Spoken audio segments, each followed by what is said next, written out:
NEET का exam qualify करने के लिए बच्चे का हार्ड वर्किंग होना बहुत ज़रूरी है, लेकिन उससे भी ज़रूरी है दो क्वालिटीज़ का होना।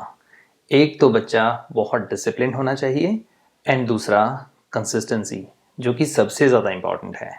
Most of the students mid session तक आते आते अपना कॉन्फिडेंस लूज़ कर देते हैं और उसका सबसे बड़ा रीज़न होता है कंसिस्टेंसी मेंटेन ना कर पाना। वो डिसिप्लिन नहीं होते, वो कंसिस्टेंसी मेंटेन नहीं कर पाते।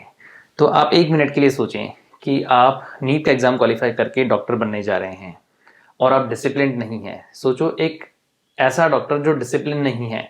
तो डिसिप्लिन की आदत आपको एमबीबीएस में जाके नहीं, एमबीबीएस की तैयारी करते टाइम ही पड़ जानी चाहिए। तो discipline is very important ingredient.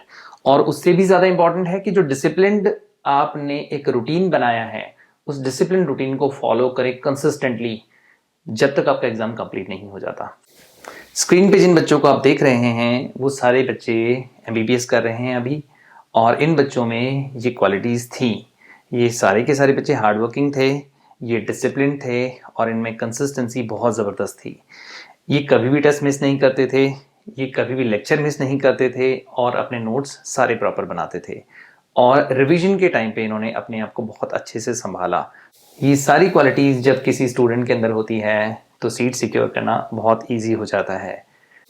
तो इन सारे स्टूडेंट में से कुछ पर्टिकुलर स्टूडेंट्स की सक्सेस स्टोरी को आज हम डिस्कस करने वाले हैं इस वीडियो में। तो सबसे पहले हम बात करने वाले हैं सोनम के बारे में। सोनम जो है वो एक बहुत सेंसिटिव बच्ची है।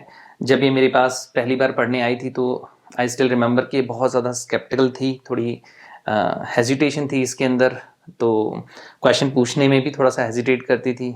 तो इसी एक फ्रेंड थी मकसूमा, ये और मकसूमा और सोनम दोनों एक साथ बैठते थे और क्वेश्चन सॉल्व करते थे। बिगिनिंग में सोनम के मार्क्स थोड़े कम आते थे, लाइक 180 में से 100 के आसपास। तो धीरे धीरे मैंने क्लास के अंदर इनका कॉन्फिडेंस बूस्टअप किया कि आप मुझसे पूछा करो। इसने क्वेश्चंस पूछना शुरू किया।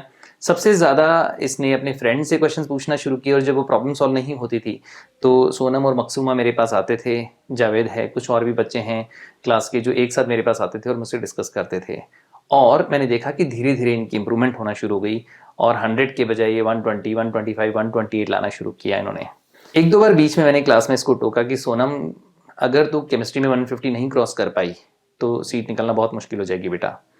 अगर तू बायोलॉजी में बहुत अच्छा परफॉर्म कर रही है, फिजिक्स अगर नॉमिनल मार्जिनल लेवल पे भी ठीक है, तो मुझे लगता है कि केमिस्ट्री तेरा सबसे बढ़िया सपोर्ट सिस्टम बनेगा। तो मैंने इसको समझाया। कई बार मैंने ये बोला भी कि इतने कम मार्क्स लेगी तो सिलेक्शन नहीं होगी। उस टाइम पे शायद थोड़ा मैं हार्श होता हूँ कभी कभार क्लास में, लाइक 10 टाइम्स में से एक बार मुझे हार्श होना पड़ता है ताकि बच्चे को दूसरा पर्सपेक्टिव भी पता चले। तो मैं थोड़ा हार्श था इसके ऊपर, लेकिन she was a good kid. एक लगता है ना अच्छी पेरेंटिंग की गई है इस बच्चे की, तो इसने कभी भी मुझे नेगेटिव नहीं लिया और ये हमेशा जो मैं बोलता था उसको फॉलो करके और 150 तक पहुंचने की कोशिश करती थी within no time. Like 2 महीने 2.5 महीने के बाद अगर आप देखोगे परफॉर्मेंस एज ए टीचर, तो मुझे बहुत बढ़िया फील होने लग गया कि इसकी परफॉर्मेंस ठीक आना शुरू हो गई। कभी भी इसकी 130 से नीचे नहीं जाते थे। 150, 148, 142 इस तरीके के मार्क्स आना शुरू हो गए।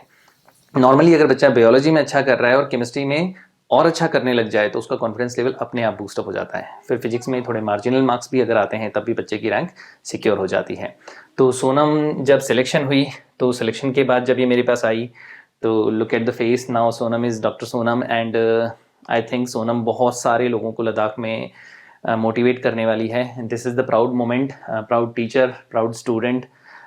इस टाइप की हमारा एक इंस्टीट्यूशन का एक ट्रेडिशन रहा है पिछले बहुत सालों से कि जब बच्चा सेलेक्ट होता है तो हमारे पास मिलने आता है और इस तरीके से हम एक सेल्फी और मोमेंट ऑफ सक्सेस जो है वो शेयर करते हैं। तो सोनम की जो स्टोरी है उसमें सबसे इम्पॉर्टेंट बात जो मैं बताना चाह रहा हूँ कि इस बच्चे के अंदर कंसिस्टेंसी लेवल बहुत हाई था।